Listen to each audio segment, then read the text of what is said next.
Today is the 17th March 1998.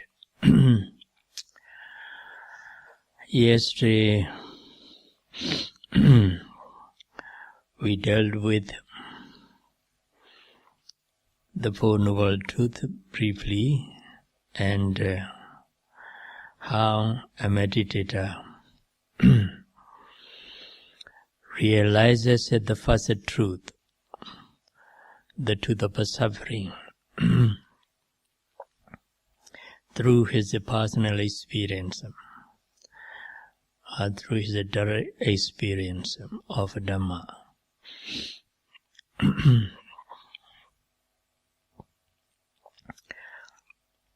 Yes, today also we continue the topic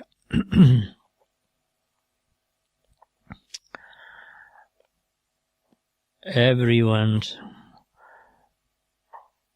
doesn't want to have any suffering at all.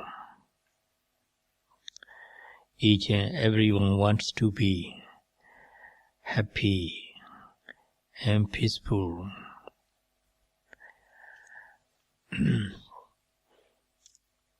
No one wants to have any kind of a suffering. This is suffering, dukkha,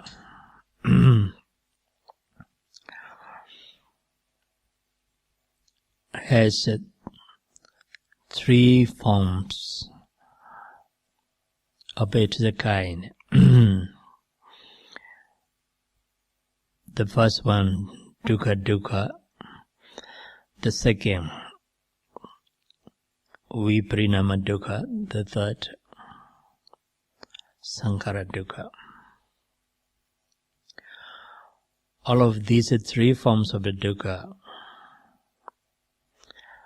rise from both mental and physical phenomena, nama and rupa. Then, when this nama and rupa, how this nama and rupa arises should be analyzed.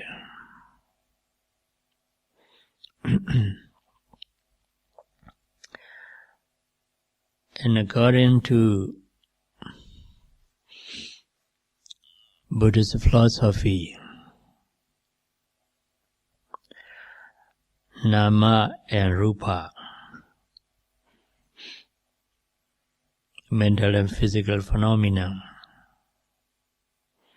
constitutes so-called a person, a being.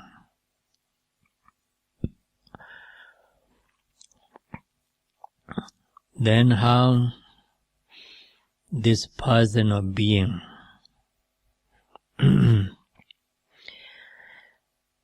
comes to exist? Because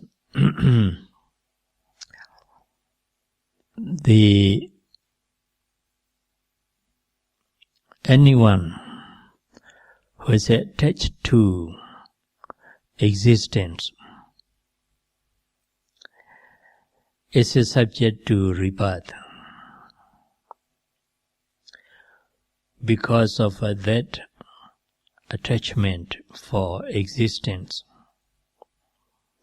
he has to be reborn again. When he has to take rebirth, when he takes rebirth,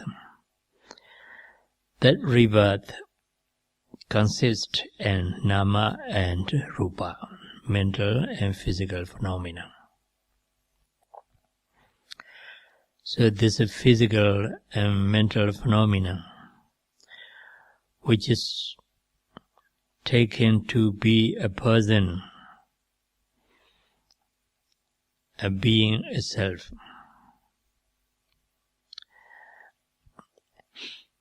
rises dependent on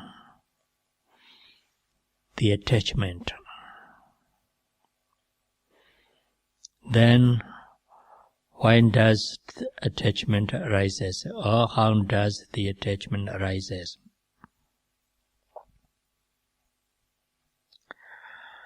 The attachment arises depending on feeling or sensation, vedana. Attachment is a tanha. Feeling or sensations of vedana. When there arises an unpleasant sensation, and a person,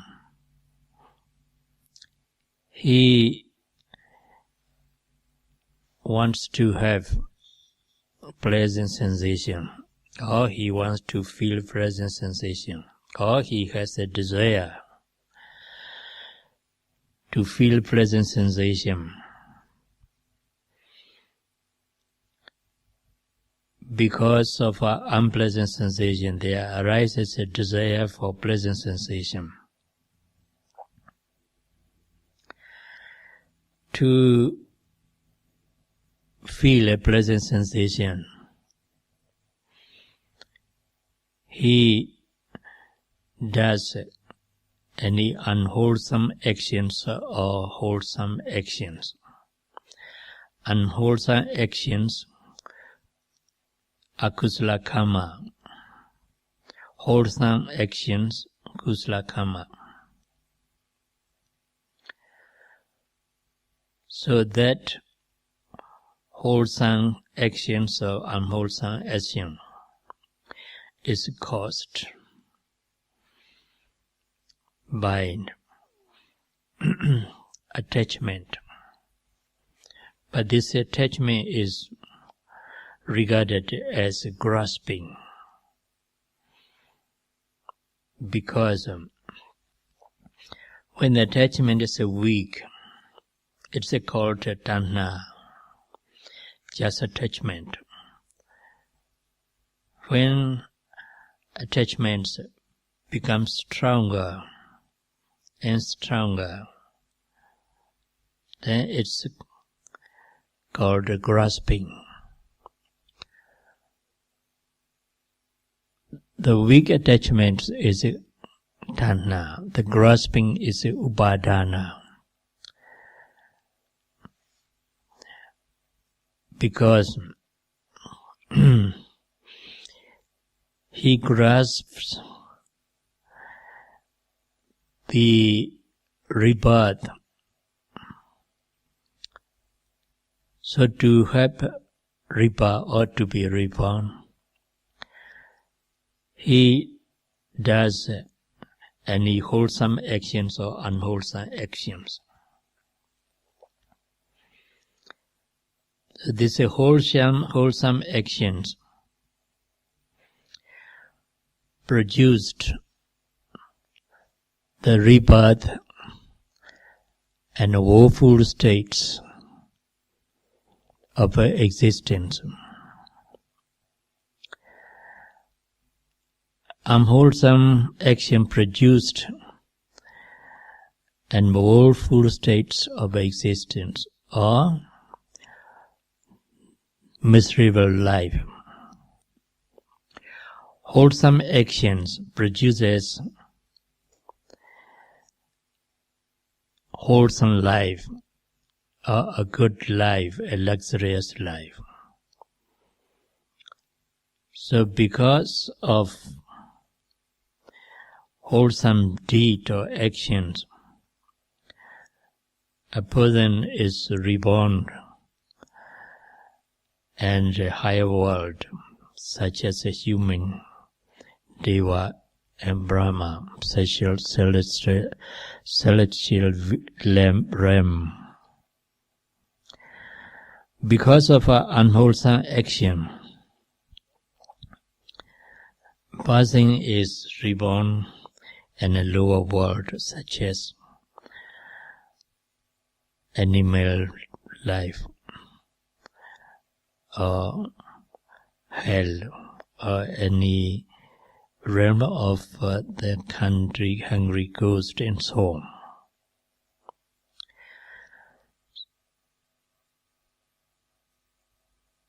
Or either higher existence or lower existence.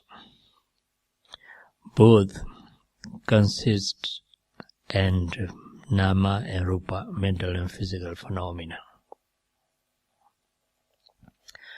So this nama and rupa, mental and physical phenomena, arises dependent on the actions, either wholesome actions or unwholesome action. It's called karma. Either wholesome actions or unwholesome action, wholesome deed or unwholesome deed. Is called karma. That karma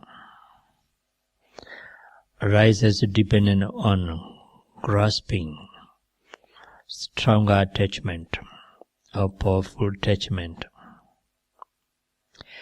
That grasping, upadana, stronger attachment, arises dependent on weak attachment, which is called tanha, attachment. Then that tanha or attachment arises dependent on feeling or sensation, either pleasant or unpleasant or neutral. Then that feeling, feeling or sensation arises depending on the contact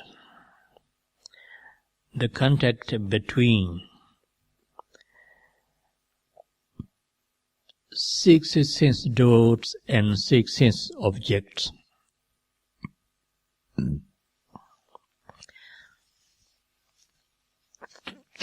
Six sense doors, as you know, are eye, ear, nose, tongue, body, and mind. Six sense objects are visible things, audible things, smell, odor or scent, or taste, and tangible thing, and mind object. When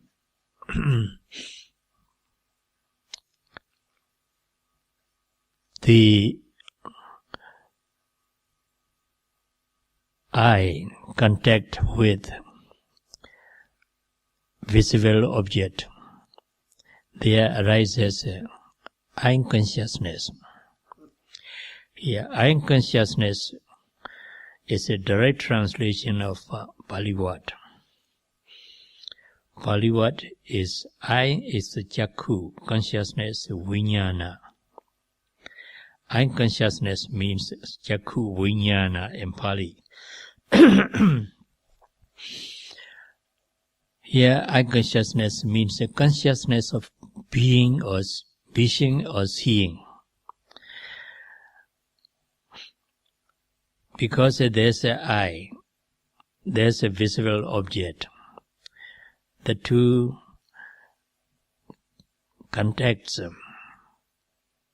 Then there arises the consciousness of seeing the visible object. That consciousness of seeing visible object is called chakku vijnana, eye consciousness.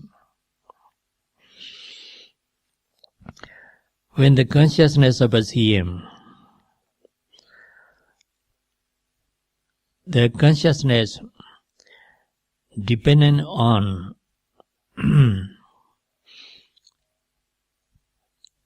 eyes, one of the six sense door, contacts the object, and then arises the consciousness of seeing. When the consciousness of seeing arises, as I told you in my previous talks, there are some mental concomitants, cetasikas, or mental associates, that arise together with that consciousness, such as a feeling, perception, attention, volition, psyche-left one-pointedness. If the visible object is good, when the mind, one of the mental factor, together with the consciousness, it judges this object is good, then there arises a pleasant sensation. When that mental factor or mental concomitant judges it to be bad, there arises aversion or anger, or there arises an unpleasant sensation. Because of a pleasant sensation, there arises an attachment to the object. Because of an unpleasant sensation, there arises a desire to have pleasant sensation.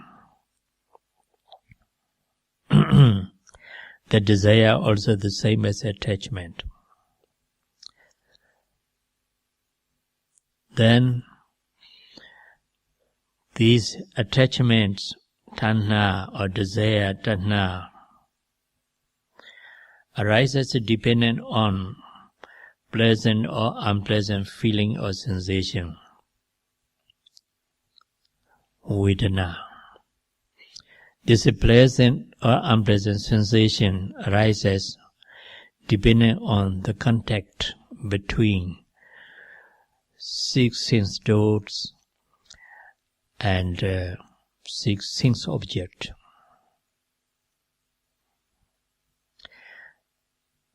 Then, how does the six sense doors arises? This is six sense door arises dependent on the process of incessant process of mental and physical phenomena. Only we have in us the process of mental and physical phenomena, Dhamma and Rupa. There arises eyes, ears, nose, tongue, and so on. When you have a eye, we have eyes. Eyes contact the visible object when there is the object. Ear contacts the audible object when there is object. In this way, the six sense doors, eye, ear, nose, and so on, causes the contact to arise. So six sense doors are the causes of contact. In other words, the contact arises dependent on six sense doors. These six sense doors arises dependent on Nama and Rupa, the process of mental and physical phenomena. The process of mental and physical phenomenon arises dependent on the first consciousness of an existence. We call it a patisandhicitta. It's a rebirth consciousness. When there arises rebirth consciousness together with its material phenomena, then there arises another consciousness, the process of another consciousness, and the process of another physical phenomena. So, incessant process of mental and physical phenomena arises dependent on the first consciousness of an existence, which is a rebirth consciousness. It's called vijnana. Then that rebirth consciousness again arises dependent on action, wholesome or unwholesome actions. This wholesome or unwholesome action is called sankhara.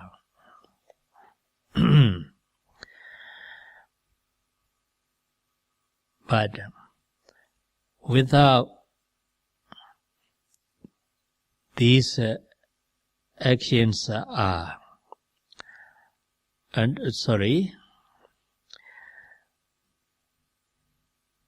when these actions are not associated with attachment, then no person will be reborn, because there's no attachment for another existence or rebirth. Though there are wholesome actions or unwholesome actions, wholesome deeds or unwholesome deeds, there won't be rebirth as their result, because these actions or deeds are not associated with attachment. Only when these actions are associated with attachment. Here associated means sometimes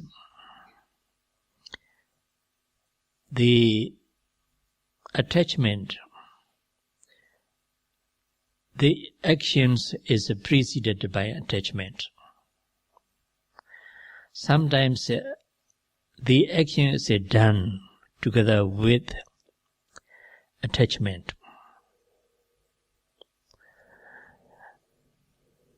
Though the attachment, the action is done together with attachment, but the cause of this action is grasping, stronger attachment. That stronger attachment is caused by ordinary attachment or weak attachment.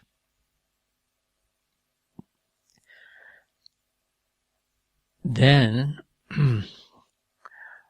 why does this attachment arise? Because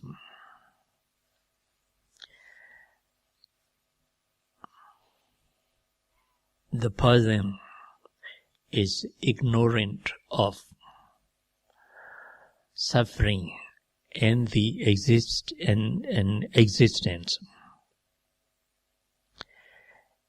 If we have an existence, that existence is composed of both mental and physical phenomena. When we have any mental phenomenon or physical phenomena, we are sure to have suffering, because either mental phenomena or physical phenomena is not permanent. They arises and then very instantly passes away.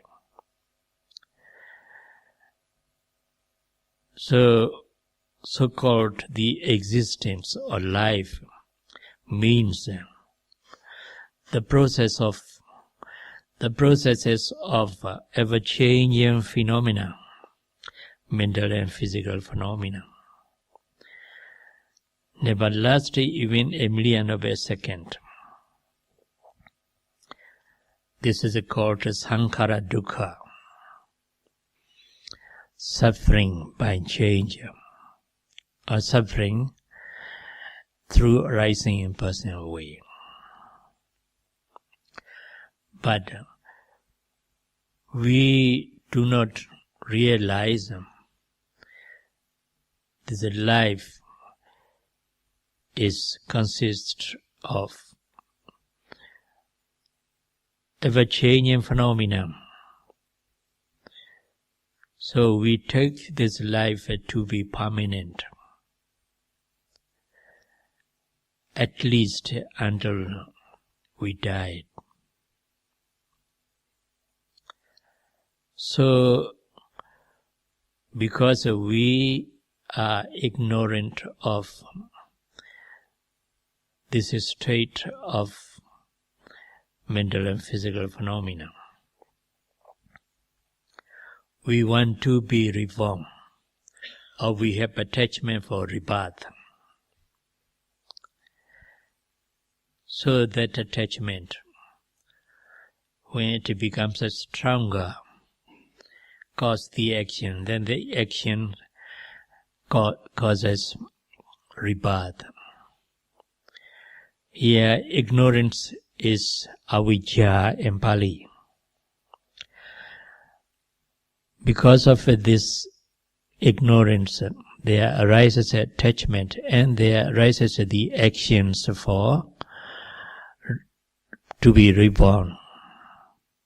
So these actions, either wholesome action or unwholesome action, is called sankhara. So it's called avijja paccaya sankhara. The meaning is wholesome or unwholesome action arises dependent on ignorance together with attachment. Then that wholesome or unwholesome action produce rebirth, the first consciousness of another existence together with its physical phenomena.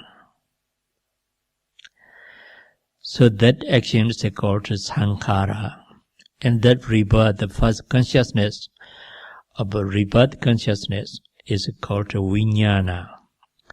Sankhara paccaya vijnanam. Rebirth consciousness arises dependent on the actions which is done in the past existence, the previous existence. So the actions which is done in the previous existence is the cause. The rebirth consciousness and next existence is a result or effect. It's called sankhara paccaya vijnana. Then when there's a rebirth consciousness, after its passing away, naturally, there are the processes of many different consciousnesses, several consciousnesses, arising and passing away, and also their physical phenomena too. In this way, there are the process of incessant process of mental and physical phenomena, nama and rupa, It's called Vijnana Paccaya Nama Rupang. Mental and physical phenomena arise dependent on the first consciousness, we call it Patita Sandicita, rebirth consciousness. Then when we have the process of incessant processes of several consciousness and mental phenomena, then there arises eye, ear, nose, tongue, body, and mind. 6 sense doors or 6 sense base. Then these 6 doors or bases are called Talayatana in Pali. Here, Nama Rupa Paccaya Salayatana. The 6 sense doors or bases arise dependent on incessant processes of mental and physical phenomena. Then when we have 6 sense door, eye, ear, nose, tongue, and so on, then one day or one day that eyes contact visible object, the ear contact audible object, sound or voice, the nose contact smell, the tongue contacts taste, the body contacts tangible things, the mind contacts the mind object. Because of this contact, there arises consciousness of seeing, consciousness of hearing, consciousness for smelling, consciousness for taste, consciousness for touch, and a consciousness of mind object. Then here, that contact arises dependent on the 6 sense doors, Salayatana. So it's called Salayatana Paccaya Phaso. Contact here means Phasa in Pali. Salayatana Paccaya Phaso. The 6 sense door causes the contact to arise. Contact is a phasa.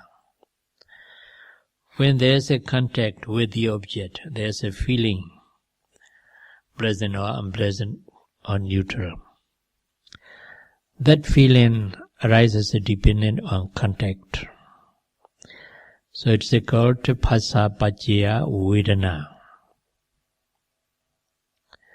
Because of the contact, there arises the feeling or sensation. When there is a feeling,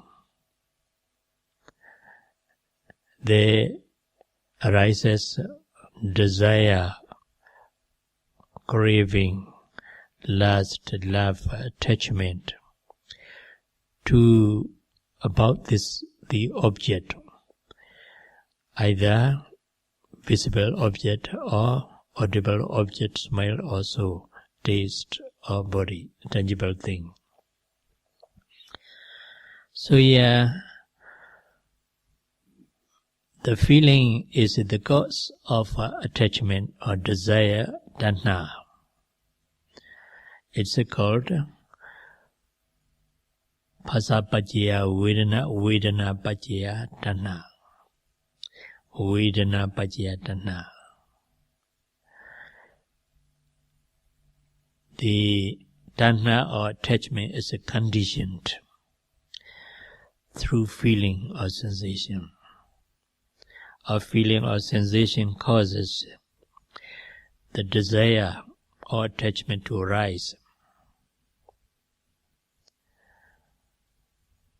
When the tanha or attachment or desire or craving grows stronger and stronger because the meditator does not observe it, does not note it. So it doesn't disappear, but it becomes, grows and stronger. Then that state of attachment, stronger attachment, is called grasping, upadana. Here, tanha paccaya upadana, this is upadana, grasping, arises dependent on the attachment, tanha. Then, because of that stronger attachment about the visible thing, object, or audible object, or about rebirth or existence, another existence. So to have the object or another existence, then the person performs any wholesome actions or unwholesome actions. So these wholesome or unwholesome actions arise depending on grasping, upadana. So it is called upadana paccaya bhava. Here bhava means action, wholesome or unwholesome action. It's called kamma bhava. Then that wholesome or unwholesome action produces rebirth consciousness and next existence. Wholesome or unwholesome actions and the previous existence is the cause of the rebirth consciousness and next existence. But none of the action or mental states transmigrate to another existence.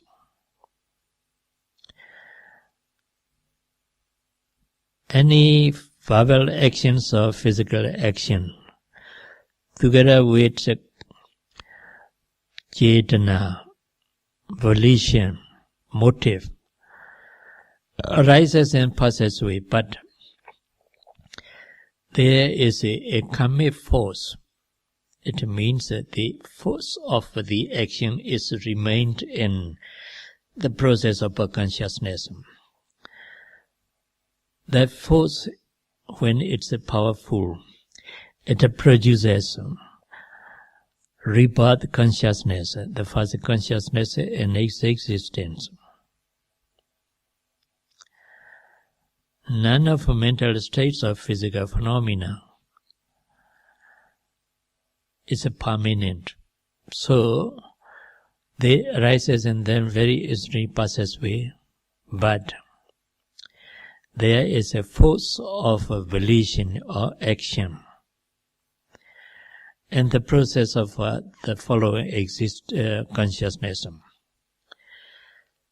So when the last consciousness of the previous existence has disappeared, that karmic force produces rebirth consciousness in another existence. So here, what we should notice is none of a mental phenomena or physical phenomena transmigrate to another existence. They arises and passes away in the previous existence. But they have their force. It's called a karmic force. That force produces the rebirth consciousness and its existence. By the power of attachment. Then there's a rebirth consciousness. That rebirth is called jati. That jati is caused by the actions, karma bhava, wholesome or unwholesome action in the previous existence. So this is jati. When there is a rebirth,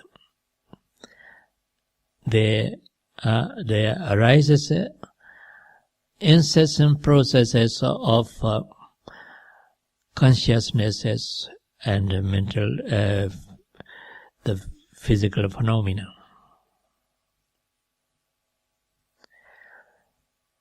So every phenomena has in three state: the arising, decay, and passing away. Arising, decay, and passing away. So when there's a jati causes this decay, jara, to arise. Then eventually that jati causes that existence disappeared or stopped. Then it's called a person is reborn and then dies. That death is marana. So jati pacaya jara marana. Decay and death are caused by birth or jati rebirth. Unless a person is born, he won't die. Because he is born, he is subject to death. He has to die. If he is not born, he won't die. But here he is born. He has got jati.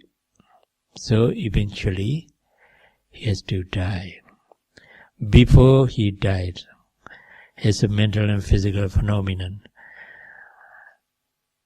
gets through the state of a decay. So this decay, jara, and death, marana, is caused by jati. It's called jati pacaya jara marana. But there, before he dies, he is full of suffering. He is endowed with many varieties of suffering. Soka, he feels worry, sorrow, anxiety, prideva. Sometimes he has lamentation, dukkha, pain, physical pain, because of a disease or illness, or because of a weather, or because of a food. For any reason, he gets physical pain, dukkha. Then domanassa, grief, sadness, arises depending on many reasons in his life.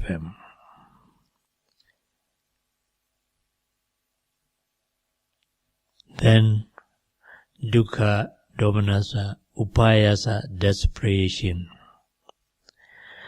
Sometimes he feels desperate because he can't cope with his life. These sorrow, worry, pain, lamentation, grief, sadness, desperation arise dependent on rebirth. Because he was born, he has such innumerable kinds of dukkha, suffering, such as worry, sorrow, lamentation, and so on. Unless he is born, he is reborn. Unless he is reborn, he won't have any of these suffering, these dukkhas. Before I continue to explain 3 types of dukkha, suffering, I think I should say Pali words. Jati Pacaya Jaramarana. The rebirth is it. The cause, decay and death are effects. Soka Prideva Dukkha Domana Supaya Sambhavanti. Worry, sorrow, lamentation, pain, grief, desperation are caused also by rebirth. Then the Buddha continued to say, Ewa me tassa kevalasa dukkhakansa tassa smuriyo hoti. In this way, a very big heap of dukkha, suffering, arises in life. So life means the train of sufferings, but we are ignorant of it. We delude that the life is permanent. None of mental or physical phenomena is impermanent or permanent. Then we take the everlasting person or self or soul, because we do not realize, not understand. The instant and constant rises and passes away, rising and passing away of a mental and physical phenomena, which constitute so-called an existence. So we are attached to the existence. That attachment causes the existence.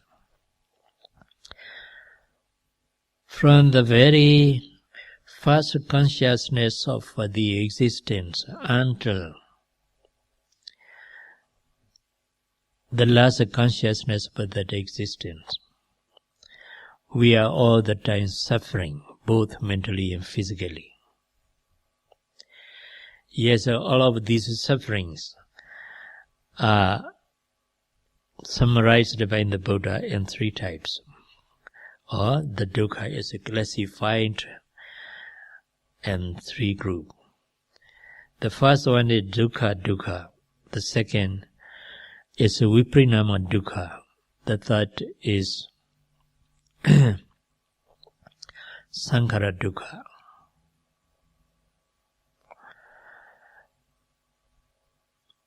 I think you have grasped the summary of this causal relation. I have explained to you. It's called dependent origination, paticca samuppada. Paticca samuppada. So, in the end, the Buddha said, a great heap of this suffering arises in this way as a cause and effect, or according to the law of condition or causal relation. So this suffering is divided into three. The first one is the dukkha. It's called suffering of suffering. It means the common suffering, common dukkha. Because common dukkha and also the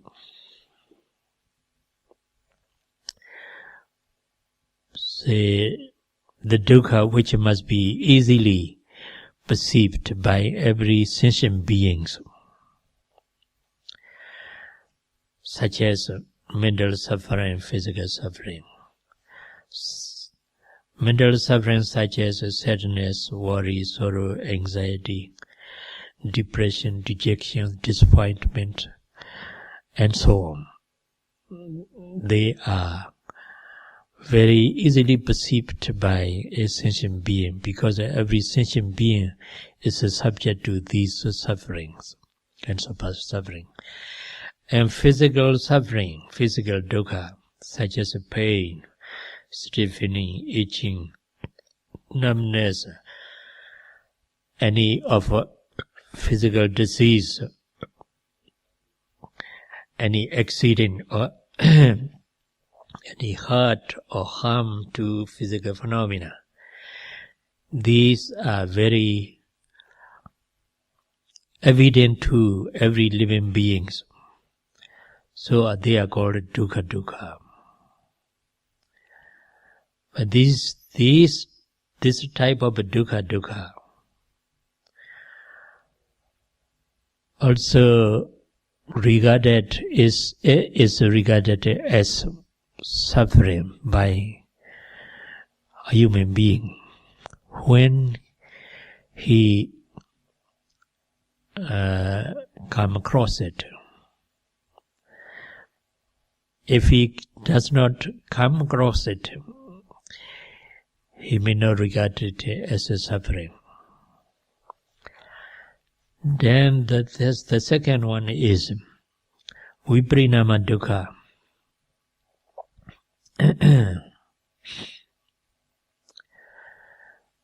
Suffering produced by change. It refers to so-called happiness. Happiness is sukha, is regarded as a sukha, not dukkha. But actually, that happiness does not last long. It arises and it passes away and changes into suffering in a short time. So it's called suffering produced by change. The third dukkha, suffering, is sankhara dukkha. Sankhara dukkha here means constant and instant arising and passing away of a phenomena. That's sankhara dukkha. Whatever phenomena, mental or physical, arises and then very instantly passes away. It doesn't last even a millionth of a second. Then arises and then passes away, then arises and then passes away. When a meditator, with his sharp insight, penetrates into the constant and instant arising and passing away of either mental states or physical process, he takes it to be bad, dukkha, suffering. He doesn't take it good, because he sees it ever changing, constant arising and passing away. Sometimes if a meditator experiences, say, the happy feeling and emotional states, then he should note happy, happy, happy, happy, happy. Because it's a meditation, is a good, concentration is a good, the insights arises very clearly. But at that, because of that, he is happy. Then he note happy, happy, happy, happy. When it's a concentration on the happiness deep enough, he comes to realize the happiness, doesn't last long. Happiness arises, he notes, then it passes away. There another happiness arises, he don't notes, then it passes away. In this way, with every noting, the happiness passes away. Then he comes to realize this is a dukkha, suffering, incessant and constant rising and passing away of the phenomenon. Then he comes to realize any mental states or any physical process is not permanent. They are transient, so they are suffering. Dukkha. This dukkha is called sankhara dukkha. Meditator must realize this is sankhara dukkha, not only dukkha and viparinama dukkha. That's why when the commentary they explain that the word dukkha, it is said, dukkha here means the nature of a being oppressed by incessant, constant arising and passing away. This is the dukkha of the three characteristics. The first characteristic is impermanence. It's very easily perceived where meditator's concentration is good enough. But the second one is dukkha. That dukkha covers all the three types of dukkha. So only when a meditator penetrates into sankhara dukkha, the nature of a being oppressed by constant and instant rising and passing away of a phenomenon, then he won't have any idea of a I or you, me or my, a person or a being itself. Because what he realizing is instant and constant arises and passes away of a phenomenon. There he didn't find any person. There he does not find any being. There he does not find any self, everlasting self. There he does not find everlasting soul. Then here he comes to realize anatta, impersonality, no self, no soul. So a meditator must come to realize this is suffering of sankhara dukkha. Only then he won't be attached to any mental states or physical process which constitute so-called a person, a being itself or a soul. So may all of you rightly understand this chain of existence and chain of suffering and stream of suffering, and try your best to get rid of it.